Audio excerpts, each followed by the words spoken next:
সম্মানিত মুমিন ও মুসলমান দিনী ভাই ও বোনেরা, আসসালামু আলাইকুম ওয়া রাহমাতুল্লাহি ওয়া বারাকাতুহু।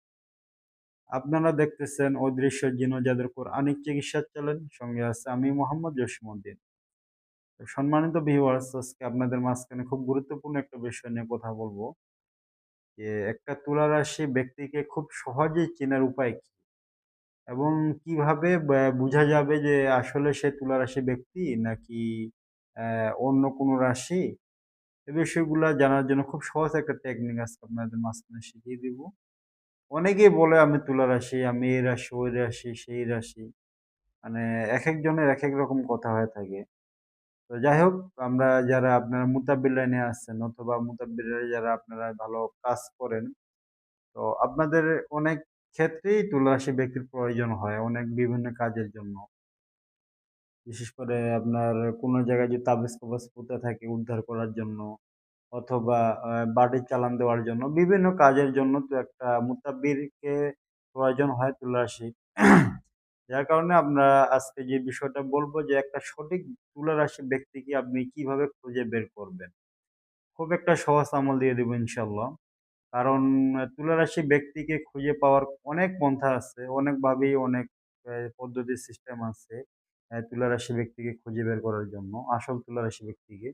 তার মধ্যে সবথেকে সহজ একটা পদ্ধতি হলো এই যে এটা, আজকে যে বিষয়টা আমি আপনাদের মাঝখানে শেয়ার করব।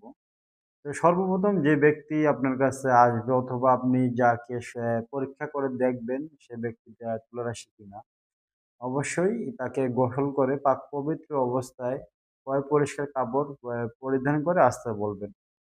আসার পরে উজু সহকারে বসবে, জায়নামাজের উপরে বসাবেন। বসার পরে তার ডান হাতটা নেবেন। ডান হাতটা নিয়ে অবশ্যই ইস্তেগফার, দরুদ শরীফ পাঠ করার পরে নিবেন। প্রত্যেকটা আমলের ক্ষেত্রে অবশ্যই আমি বলে আমার ভিডিও আপনারা যারা দেখেন অবশ্যই জানেন যে প্রত্যেকটা আমলের ক্ষেত্রে অবশ্যই আপনারা অবশ্যই ইস্তেগফার, দরুদ শরীফ পড়ে নিবেন।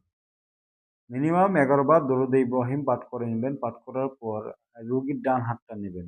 রোগীর ডান হাতটা মাটিতে রাখতে বলবেন। রোগীর ডান হাতটা মাটিতে রাখবে আর আপনি সূরা তরিকের শেষের যে ৩ আয়াত আছে, ইন্নাহুম ইয়াকিদুনা কাইদা ওয়াকিদু কাইদা ফামাহিলিল কাফিরিনা আমহিলহুম রুয়াইদা।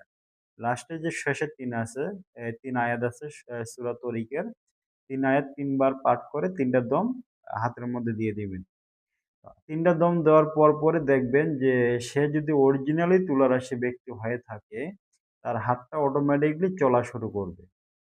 তার হাতটা কি করবে? অটোমেটিক্যালি চলা শুরু করবে। তাহলে আপনি বুঝতে পারবেন যে আসলে সে অরিজিনাল তুলারাশি। আর যদি দেখেন না আসলেই তার হাত জায়গা মতনই আছে, কোন রকম লড়ালড়ি করে না, কোন রকম কোনো সমস্যা হচ্ছে না, রোগীর হাতটা ভারও লাগতেছে না, তাহলে বুঝবেন যে সাধারণ নরমালি উনার তুলারাশি না, অন্য কোন রাশি হতে পারে কিন্তু তুলারাশি না। তো তুলারাশির মাধ্যমে কয়েকটা ভাগ আছে, ২-৩ টা ভাগ আছে তুলারাশির লোকের। তো একজন কিছু তুলারাশি আছে শুধু হাত চলে, কিছু তুলারাশি আছে শুধু হাত চলে। ঠিক আছে? ওদের বডির ভিতরে কিন্তু জিন হাজির হয় না। শুধু হাতের মধ্যেই জিন হাজির হয়। আর কিছু তুলারাশি আছে ওদের শরীরে ডাইরেক্ট বডির ভিতরে প্রবেশ করে ডাইরেক্ট জিনেরা মানুষের মতো কথাও বলতে পারে এবং শরীরের মধ্যে ভর হয়ে অ্যাডজাস্ট হয়ে চলতে পারে। আর আরেকটা তুলারাশি যেটা আছে ওটা কি বললাম? যে ডাইরেক্ট শুধু হাতে ভর হইতে পারে কিন্তু ওরা শরীরে ভর হইতে পারে না। শুধু হাতেই যে আপনার বিভিন্ন জায়গায় দেখেন পাতা খেলা দেয়।